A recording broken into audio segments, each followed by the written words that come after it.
हा,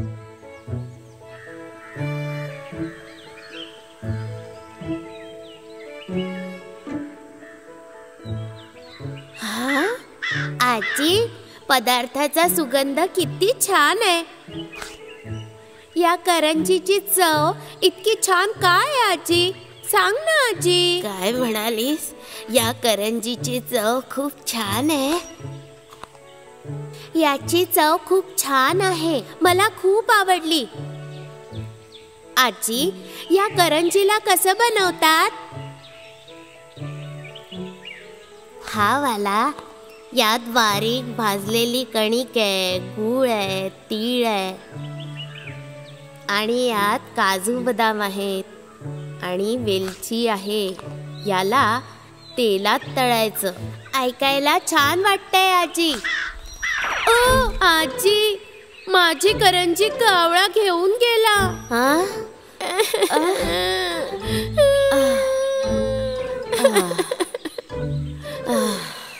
बेटा, रडू नकोस, शांत हो. आजी तुला दुसरी करंजी देईल.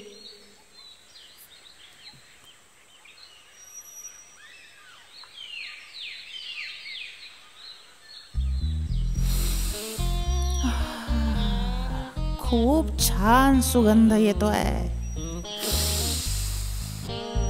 पण हा सुगंध येतो कुठून आहे? हा तर करंजीचा सुगंध आहे. असं वाटतंय तुपात बनते. मला खूप आवडते.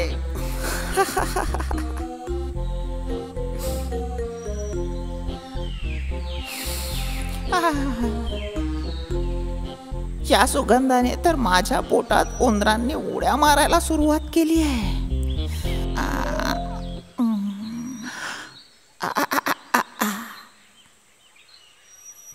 म्हणजे सुगंध इथून येतोय. इतका छान पदार्थ हा काळ्या कावळ्याला कसा काय मिळाला? या कावळ्याला मागून बघतो. जर याला पूर्ण मागितला तर तो मला नाही देणार, अर्धाच मागतो. जर मी माझ्या तल्लख बुद्धीचा उपयोग केला तर मला हे पूर्ण मिळू शकतं. ला ला ला ला ला ला ला ला ला ला ला ला ला ला ला. तुम्ही इतकं छोटं गाणं का गायलं? तुम्ही खूप खुश आहात ना?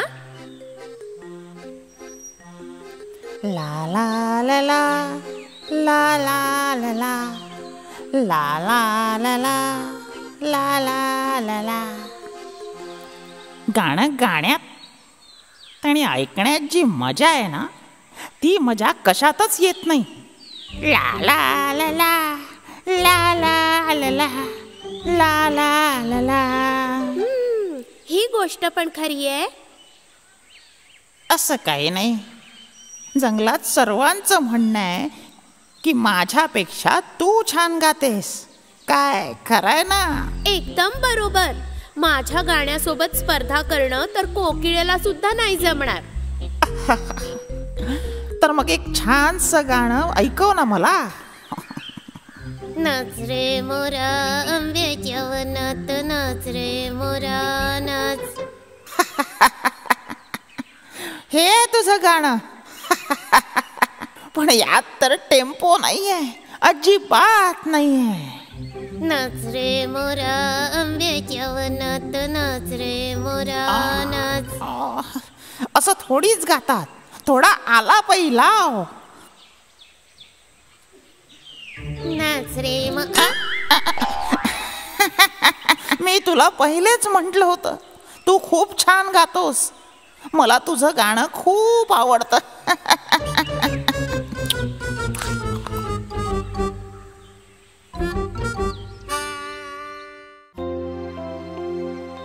एका गावात एक आजी राहत होती. आजी तिचं घर आणि तिचं अंगण सगळं नेहमी छान साफ ठेवत होती. ती आपल्या घराच्या जवळपास फुलझाडं लावून त्याला स्वच्छ ठेवत असे. सुंदर बनवून ठेवत असे.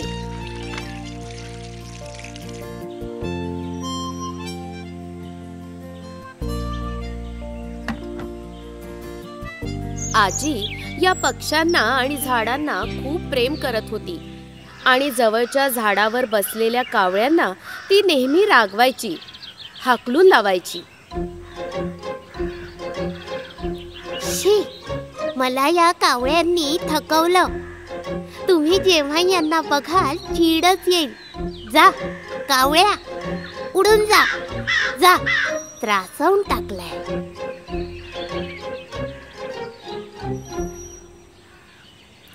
अरे ही आजी या बिचाऱ्या कावळ्यांना का पळवून लावते? आजीला बहुतेक कावळे आवडत नसावे. हो, पण कुणालाही कमी समजू नये, ही चांगली गोष्ट नाहीये. एक दिवस आजी खूप आजारी झाली आणि पलंगावर पडली होती.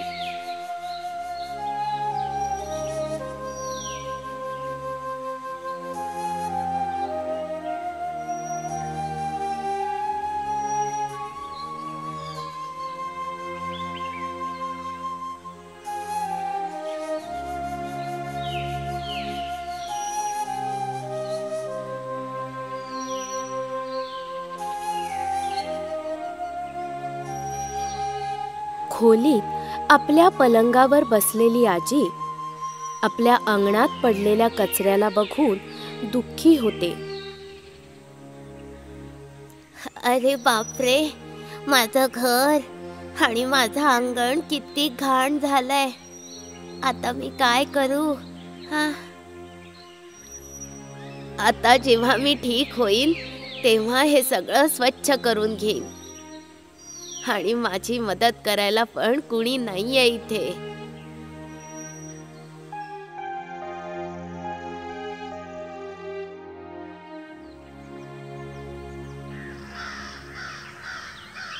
घराच्या अंगणातील झाडावर नेहमी बसणाऱ्या कावळ्यांनी आजीचं घर आणि परिसर बघितला, जो खूप घाण झाला होता. हे बघून त्यांना शंका आली. आजी इथे नाहीये. आजीला काय झालं? आज अंगण पण साफ नाहीये. बरोबर म्हटलंस, आजी नेहमी स्वच्छ ठेवते. काय माहित आज काय झालं? ती आजारी आहे की काही झालंय? आजी कुठे गेली आहे का? मग आपण सगळे मिळून साफ करायचं का? आपण असं करू शकतो? आपण जर असं करू तर आजीला आवडेल का? आपल्याला तर नेहमी रागवते ती. अच्छा, आजीने असा विचार तर केलाच नसेल ना. चला तर मग आपण मिळून अंगण स्वच्छ करूया.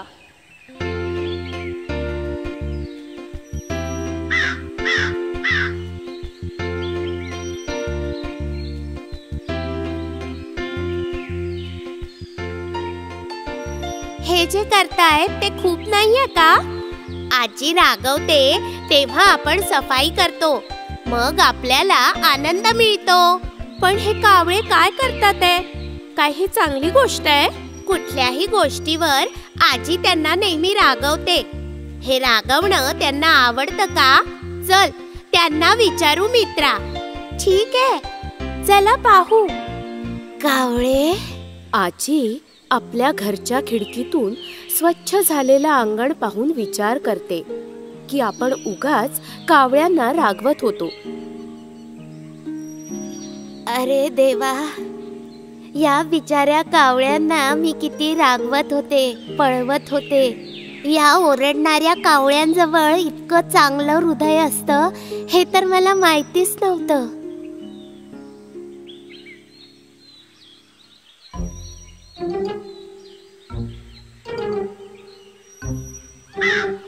अरे मुलांनो, जाऊ नका, नका जाऊ, घाबरू नका. आता मी तुम्हाला काही करणार नाही. काय तुम्ही हे पाहिलं? हा मालपुआ आहे. हा तुमच्यासाठी आहे. चला या, हे सगळं तुमच्यासाठी आहे. पोटभर खा. या या मुलांनो, या. आजीने कावळ्यांना तुपातला मालपुआ खायला दिला आणि ते सगळे खुश होऊन मालपुआ खात होते. आणि तेव्हा आजी आणि कावळ्यांमध्ये मैत्री झाली. आता आजी त्यांच्यासाठी जेवण बनवायची आणि ते प्रेमाने खायला यायचे.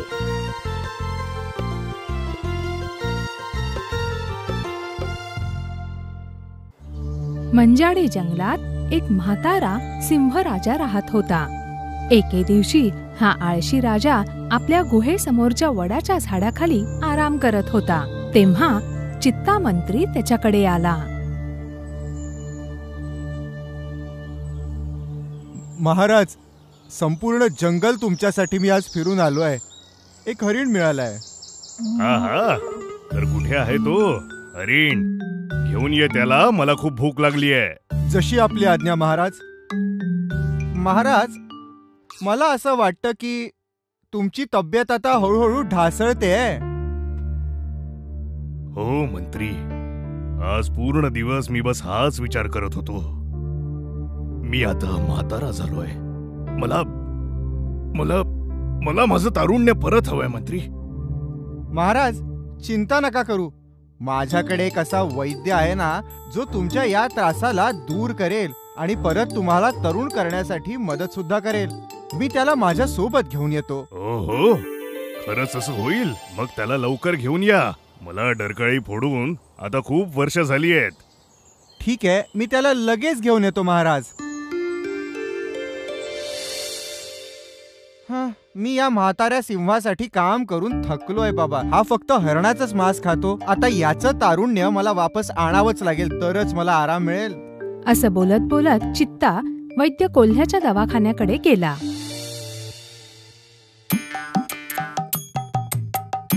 अरे गाढवा, माझ्यासाठी औषधी पानं आण. अरे वैद्य, मी गाढव नाहीये, अस्वल आहे. तसे तर तुम्ही दोघे एकसारखेच आहात. आणि तेव्हा अस्वलाने लांबून चित्त्याला येताना पाहिलं. ऐका वैद्यजी, तिकडे पहा, कोणी येतंय तिकडून. आंधळा झालायस की काय? काय तो खरंच चित्ता मंत्री आहे? आमच्या राज्याच्या मंत्र्याला इथे येण्याची काय गरज पडली? नमस्कार वैद्यजी. आता काय बोलणार? मी खूप मोठ्या समस्येत अडकलोय. हो, अच्छा, तर काय झालंय नक्की? आता तुम्हाला तर माहिती आहे की सिंह राजा म्हातारा झालाय. हो, माहिती आहे. वैद्यजी, मी या औषधी पानांचं काय करू? त्याला बारीक कर आणि आपल्या चेहऱ्यावर लाव. अरे मूर्ख गाढवा, हो बाजूला. वैद्यजी, सिंह राजा खूपच अकडू आहे. त्याला फक्त हरणाचंच मांस खायचं असतं आणि हरणाला शोधून शोधून तर मी थकून गेलोय. अरे हे काय? तुमचं काय म्हणणं आहे? मी काय मदत करू शकतो? अरे वैद्यजी, मी तर फक्त यासाठीच इकडे आलो होतो की त्यांना तरुण ठेवण्यासाठी तुम्ही काहीतरी औषध देऊ शकाल म्हणून. अरे बाप रे, ही युक्ती तर माझं जीवन संकटात टाकेल. अरे असं थोडी आहे, मी सिंहराजाला सोडून थोडी जाणार आहे. मी तर फक्त त्यांच्यासाठी काम करून थकलोय. तुम्ही तर मला वाचवायला हवं वैद्यजी. चित्त्याची परिस्थिती लक्षात घेता कोल्ह्याने स्वतःच्या स्वार्थासाठी एक युक्ती लढवली. तू आता इथून अगदी शांतपणे जा. मी सिंहराजाला बघ कसा तरुण बनवतो. इतकं पुरेसं आहे ना? हो, धन्यवाद वैद्यजी. वैद्यजी, वैद्यजी, याच्यामुळे तर आग होतीये. हे काय केलंस? त्या औषधी पानांचं वाटण करून तू तुझ्या चेहऱ्यावर लावलंस? तुम्हीच तर बोलला होता. अरे देवा, चल आता लवकर, आपल्याला सिंहराजाकडे जायचंय. चित्ता आणि सिंह वैद्य कोल्ह्याची उतावीळपणे वाट बघत होते. मंत्री, वैद्य कुठे आहे? थोडी वाट बघूया महाराज. वैद्यजी बस औषध घेऊन येतीलच.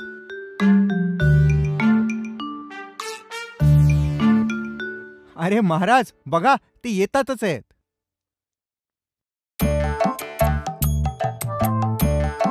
नमस्कार राजा साहेब. नमस्कार नमस्कार.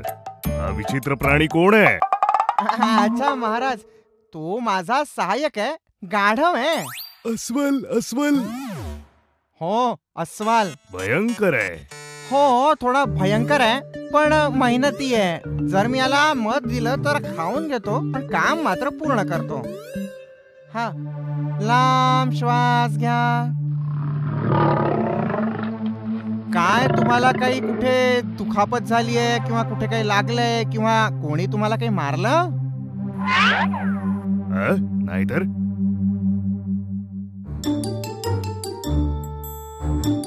अरे नाही, तुमचे डोळे अगदी अशक्त दिसतायत. खरंच? हा, घाबरू नका, याचं औषध माझ्याकडे आहे.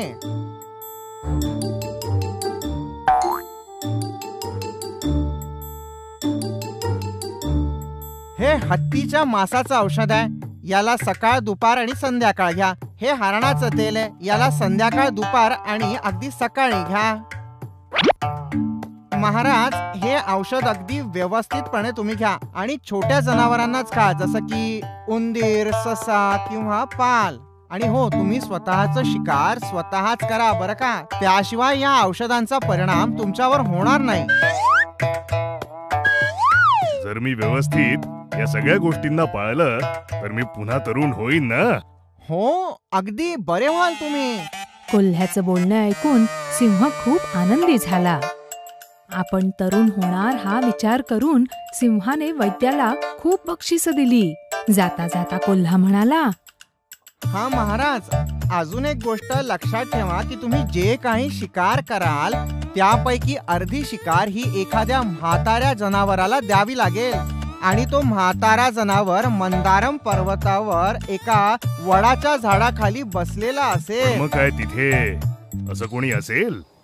हो, अगदी तो तुम्हाला तिथेच सापडेल. आणि हो, जर तुम्ही अर्धी शिकार त्याला दिली तरच त्या औषधांचा परिणाम होईल.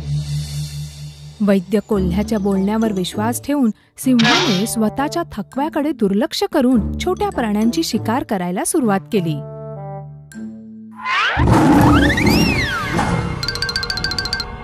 टेकडीवरील वडाच्या झाडाकडे सिंह राजा चालत गेला. तिथे त्याने म्हातारा, थकलेला आणि भुकेला एक कोल्हा बघितला. चांगलं नशीब आहे, एक म्हातारा कोल्हा तिथे दिसतोय. हे घ्या कोल्होबा, हे खा. उद्या जर याच वेळी तुम्ही इथेच असाल तर मी तुम्हाला खायला देईन. माझं नशीब चांगलं आहे की तुम्ही मला भेटलात. तुम्हीच फक्त एक राजा आहात. तुम्ही खरंच महान आहात.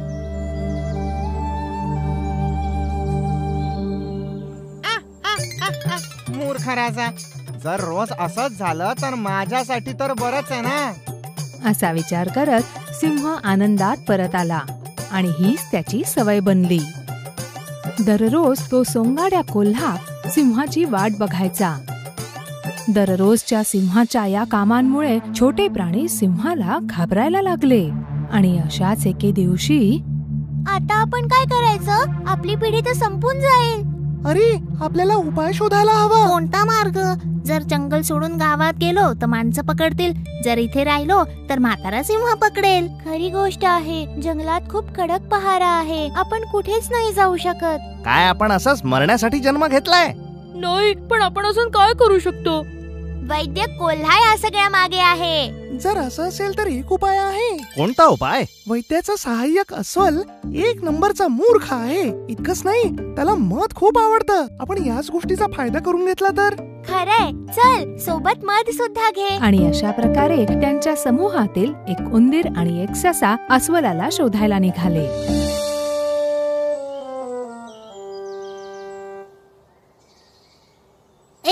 अस्वल दादा, कोण आहात? मी तुम्हाला ओळखत नाही. आम्ही तर तुला भेटायला आलो आहोत. मला? पण कशाला? तू तर या जंगलाचा स्टार आहेस, म्हणून आम्हीच तुझ्यासाठी एक छोटं गिफ्ट आणलंय. अरे भेट? पण कसली भेट?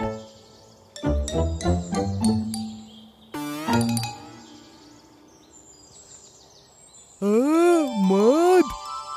मध बघितल्यावर अस्वल हावरटपणे ते खायला लागला.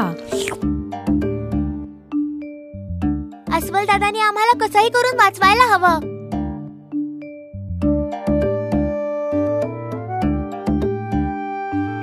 हो, तर सगळी गोष्ट ही अशी आहे. जर तू आमची थोडी मदत केलीस दादा तर आम्ही तुझ्यासाठी अजून मध आणू. तर मग मी तुमची नक्कीच मदत करीन. चला आपण सगळे मिळून सिंहराजाला सगळं सांगून देऊ. अस्वल, ससे आणि उंदीर खरं तर घाबरले होते, पण तरी त्यांनी सिंहाला सगळं सांगितलं. सिंहराजा, तुम्ही तर मूर्ख आहात. काय म्हणालास तू? अरे त्याचा अर्थ आहे त्या खोटारड्या कोल्ह्याच्या बोलण्यात येऊन तुम्ही स्वतः मूर्ख बनताय. हे खरंच आहे सिंहराज. जर तुम्हाला खोटं वाटत असेल तर आम्ही सिद्ध करू शकतो. जर तुम्हाला हवं असेल तर त्या मदरावण पर्वतावर वडाच्या झाडाखाली त्या म्हाताऱ्या कोल्ह्याजवळ आम्हाला सुपूर्द करा आणि तुम्हीच बघा. तो म्हातारा कोल्हा नाही, वैद्य कोल्हा आहे ज्याने तुम्हाला फसवलं आहे. त्यांनी सांगितल्याप्रमाणे सिंहाने उंदीर आणि सशांना म्हाताऱ्या कोल्ह्याकडे सोपवलं आणि मग त्याने कोल्ह्याच्या हालचाली बघितल्या. तुमचा मूर्खपणा आणि माझी हुशारी याचमुळे तर मी अजिबात मेहनत न करता रोज जेवण करतो. हा चला सुरू करायचं का आता?